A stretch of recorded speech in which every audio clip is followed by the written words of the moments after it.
welcome to the Rare Record Room and to another of my videos focusing on the self-styled greatest rock and roll band in the world, who just so happen to be one of my all-time favourite groups. I'm referring to their Satanic Majesties and Dartford's finest, the legendary Rolling Stones. So let's get straight to the content. I hope you like it.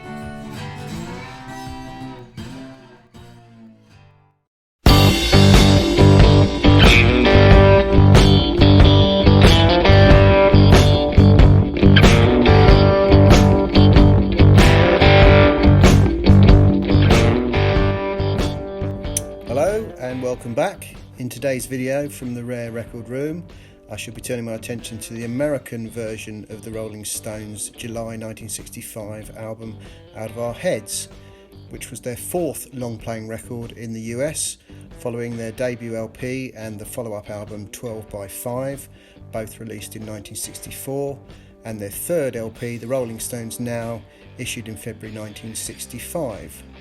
Like other Stones London label albums from this period, the track listing for Out of Our Heads differed considerably from the British Decca Records version, both the mono and stereo copies of which I have described in their own documentary videos, which you may wish to check out also.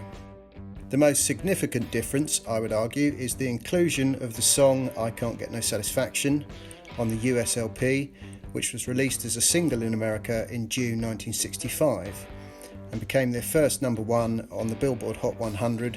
It also became the band's first gold record in the States when it crossed the 1 million copies sold mark during its 8th week on the chart. With its sexually suggestive lyrics by Mick Jagger and instantly recognisable distorted opening and driving riff created by Keith Richards, the song was an instant classic and is one of the world's most famous and popular songs. Inducted into the Grammy Hall of Fame, and ranked second on the Rolling Stone magazine's 500 Greatest Songs of All Time, behind Bob Dylan's Like a Rolling Stone, released the same year. The American Out of Our Heads also includes the bluesy song The Spider and the Fly, which had featured as the B-side of Satisfaction when released in the UK as a single in late August, but not appearing on the Decca version of the album. The US LP also features both sides of their previous single The Last Time, backed with Play With Fire.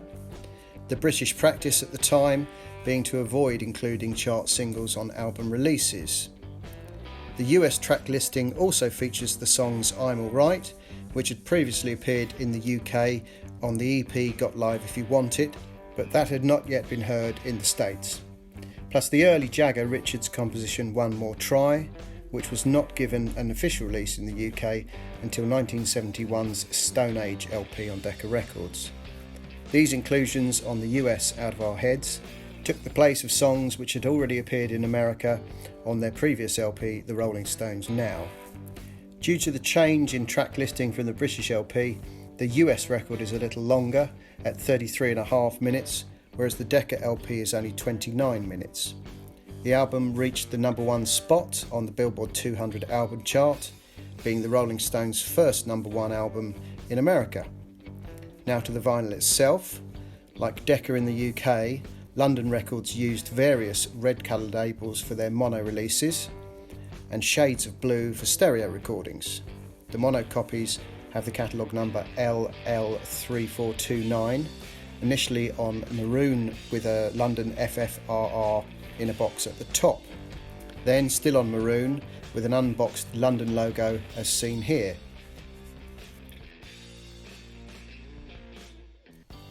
Following this, the record appears with a red label with the London logo boxed at the top, but without the FFRR logo.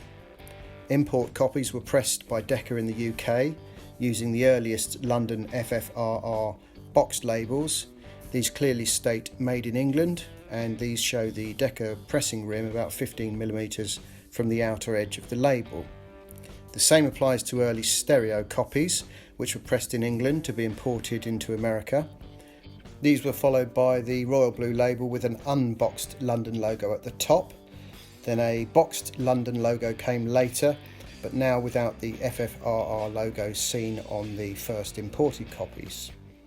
LPs were pressed at many different plants across the United States, and there are numerous variations of font size, rim text, pressing rings, etc., some of which are shown here.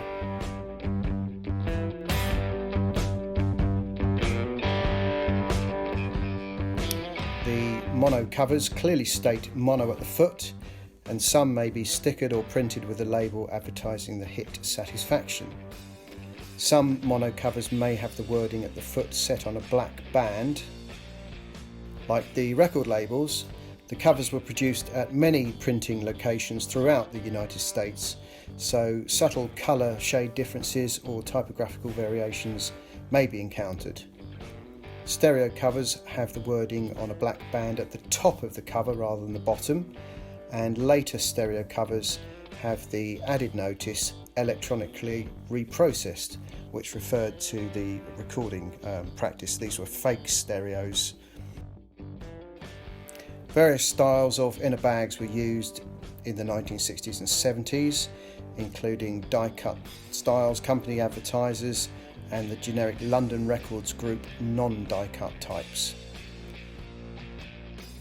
Values for Out of Our Heads, listed in the 10th edition of the Goldmine Record Album Price Guide, are as follows. For mono copies on London records pressed by Decca, and for mono London FFRR labels it's $300.